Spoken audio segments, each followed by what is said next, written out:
অবশেষে অন্তরাল থেকে প্রকাশ্যে অভিষেকের আত্মসহায়ক। জমি দুর্নীতি মামলায় ভবানী ভবনে হাজিরা সুমিত রায়ের। সিআইডির তলব পেয়ে ভবানী ভবনে হাজিরা অভিষেকের পিএর।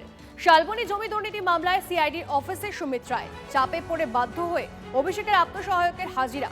গতকাল দুটো মামলায় সুমিত রায়কে আগাম জামিন। ডেবরার কেসে সুপ্রিম কোর্ট থেকে রক্ষা কবচ পাওয়ার পর সিআইডিতে হাজিরা।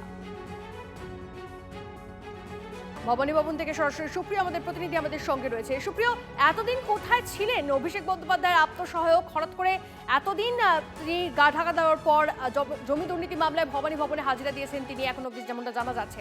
ঠিক কি জানা যাচ্ছে? আর 13ই জুনের পর থেকে কিন্তু সুমিত রায় অভিষেক বন্দ্যোপাধ্যায়ের আত্মসহায়ক। তার কোনো রকম কোনো হদিশ নাগাল যাই বলা হোক না কেন, কোনো কিছুই কিন্তু পাওয়া যাচ্ছিল না।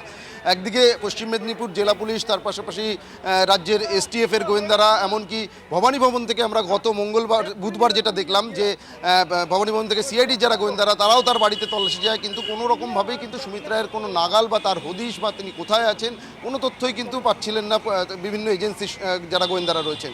কিন্তু গতকাল সিআইডির তরফ থেকে যে নোটিশ দেওয়া হয়েছিল সেই নোটিশে আজ তিনি হাজিরা দিয়েছেন। তবে এই হাজিরা দেওয়ার পরিপ্রেক্ষিতে যে বিষয়টা তোমাকে বলবো যে সুমিত রায়ের বিরুদ্ধে একের পর এক যে অভিযোগ বা মামলাগুলো দায়ের হয়েছে, সেই সমস্ত মামলার পরিপ্রেক্ষিতে তিনি বারবার চেষ্টা করেছেন যে আইনি রক্ষা কবচ যাতে কোনোভাবে পাওয়া যায়। আর এই যে শালবনীর যে জমি দুর্নীতির তদন্ত, সেই মামলাতে তিনি সুপ্রিম কোর্টের দ্বারস্থ হয়েছিলেন। সুপ্রিম কোর্ট থেকে সাময়িক আইনি স্বস্তি তিনি পেয়েছেন এবং সেক্ষেত্রে আদালতের যে স্পষ্ট নির্দেশ রয়েছে পরবর্তী শুনানি পর্যন্ত তার বিরুদ্ধে কোনো রকম কোনো কড়া পদক্ষেপ নেওয়া যাবে না। তবে তদন্তে সম্পূর্ণরূপে তাকে সহযোগিতা করতে হবে। সকাল 10টা থেকে সন্ধ্যে 6টার মধ্যে জিজ্ঞাসাবাদ করতে হবে। আর সেই নির্দেশের পরেই কিন্তু গতকাল সিআইডির তরফ থেকে নোটিশ দেওয়া হয়েছিল। সেই নোটিশে আজ সকাল 10টার মধ্যে সুমিত রায়কে হাজিরার নির্দেশ দেওয়া হয়। আর সেই নির্দেশের পরিপ্রেক্ষিতে আমরা যেটা দেখলাম, একেবারে সকাল 10টা বাজার 5 থেকে 7 মিনিট আগে ভবানী ভবনে সিআইডির যে দপ্তর রয়েছে সেখানে এসে সুমিত রায় তিনি সশরীরে হাজিরা দিয়েছেন এবং ইতিমধ্যেই তার যে জিজ্ঞাসাবাদ পর্ব সেটাও কিন্তু শুরু হয়েছে, তার স্টেটমেন্ট রেকর্ড করা হচ্ছে। আর এই জমি দুর্নীতির তদন্তভার গত সপ্তাহেই সিআইডি হাতে নেয় এবং সুমিত রায়ের নিউ আলিপুর এলাকার ক্যানেল রোডে থাকা যে বাড়ি, সেই বাড়িতে গিয়ে সিআইডি গোয়েন্দারা তল্লাশি অভিযান চালিয়েছিলেন। বোঝা যাচ্ছে। সুপ্রিয়, ধন্যবাদ।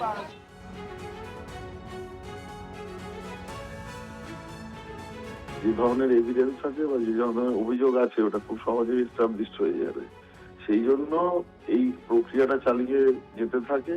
বাধ্য হয়ে গেছে, যেহেতু কালকে সুপ্রিম কোর্ট ঝাড় দিয়েছে, এরপরে কোনো উপায় ছিল না। আর এটাও বলে রাখছি, মানে ইনভেস্টিগেটিং এজেন্সির কড়া নজর রেখে তাড়াতাড়ি ইনভেস্টিগেশনটা শেষ করে তাদের কাস্টডিতে নেওয়া উচিত। নাহলে যে কোনো সময় বেগতিক দেখলে পালিয়েও যেতে পারে।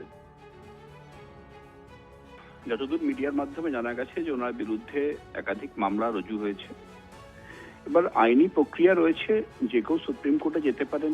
সুপ্রিম কোর্ট থেকে যদি কেউ প্রোটেকশন পান বা কোনো বেল পান সেটা আইনি বিষয়। সুপ্রিম কোর্টের বিষয়ে কোনো মন্তব্য করব না। তবে আইনের মুখোমুখি হতে হবে সকলকে। যদি এই ধরনের যে অ্যালিগেশন এসছে, allegations are quite serious in nature. স্বভাবতই সে অ্যালিগেশনের ইনভেস্টিগেশন সিআইডি করছে। তো দ্যাটস অল।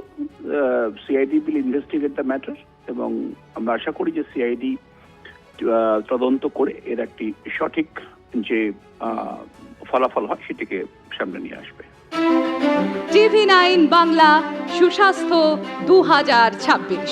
যাদের হাতে আমাদের প্রাণ তাদের জানাই সম্মান। যে চিকিৎসকরা আমাদের জীবনটাকে ঘিরে রেখেছেন তাদের সম্মান জানাবো আমরা।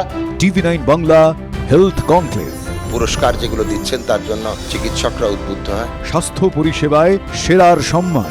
দেখুন TV9 বাংলা সুস্বাস্থ্য শনিবার বিকেল 5টা বেজে 25 মিনিটে TV9 বাংলায়। TV9 বাংলা, না দেখলেই নয়।